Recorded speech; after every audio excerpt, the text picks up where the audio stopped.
السلام علیکم ناظرین، میں طارق اسماعیل ساغر آپ کی خدمت میں کچھ نئی گزارشات کے ساتھ۔ ناظرین کرام، تیل جو کبھی ایک بڑا بلیک میلنگ کا ٹول ہوتا تھا مغربی طاقتوں خصوصاً امریکہ کے لیے، آج وہی اس کی جان کا عذاب بن گیا ہے۔ ایسا لگتا ہے کہ جیسے انسانوں کے ہاتھ سے اب معاملات نکل کے قدرت کے ہاتھ میں جا رہے ہیں۔ کرونا اس کی بہترین مثال ہے ناظرین۔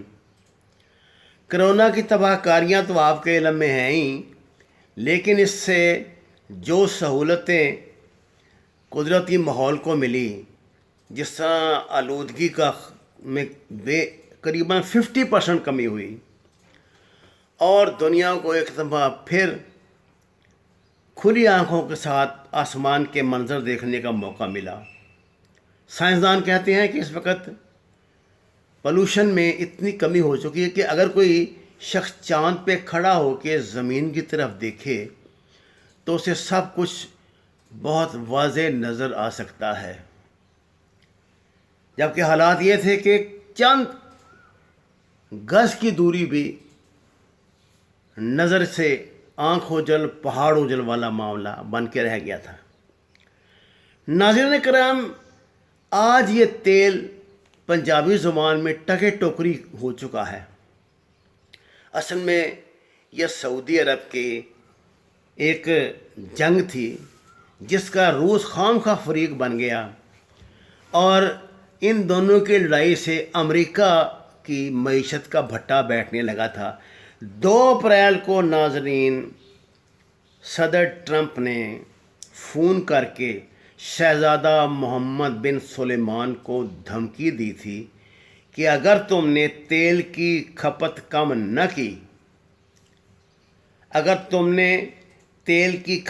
نہ کی، تو ہم امریکہ سے اپنی وار مشینری اور میزائل نکال کر لے جائیں گے۔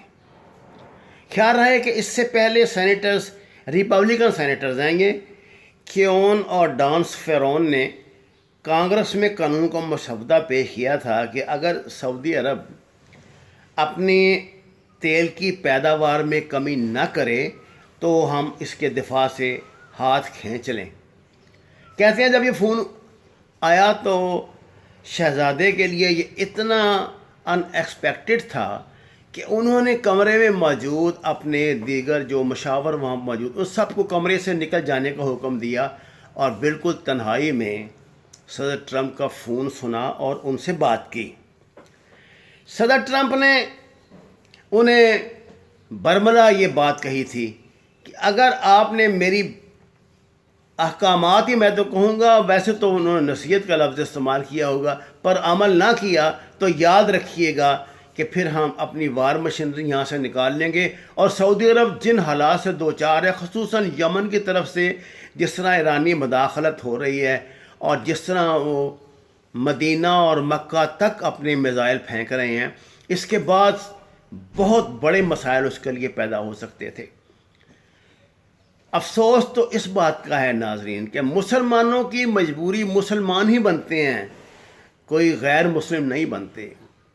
الحمدللہ یمن میں بھی مسلمان ہی رہتے ہیں، ایران میں بھی مسلمان ہی رہتے ہیں، سعودی عرب میں بھی مسلمان ہی رہتے ہیں، لیکن ان کے اپنے مسائل کا فائدہ کون اٹھاتا ہے؟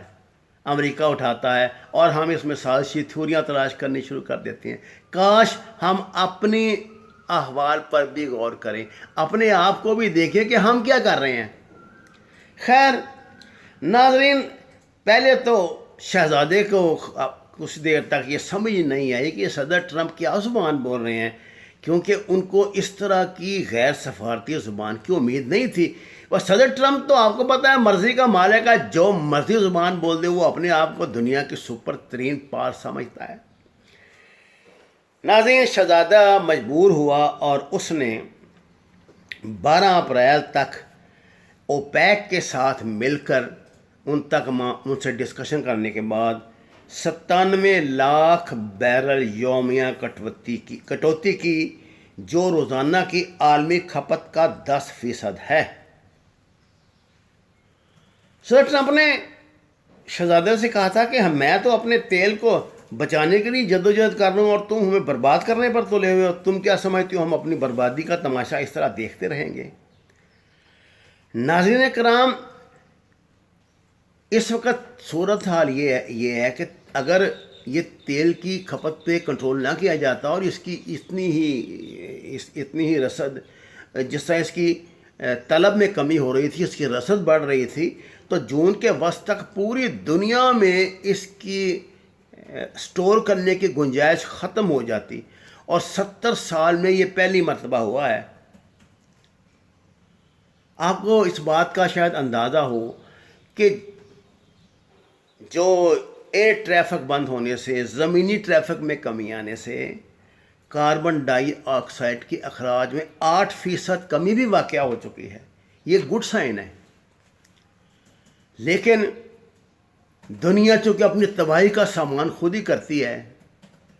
ہم یہ بات تو کہتے ہیں کہ لاک ڈاؤن ختم ہو جائے جلدی ہو جائے، ہماری خواہش بھی ہے، ہماری ضرورت بھی ہے.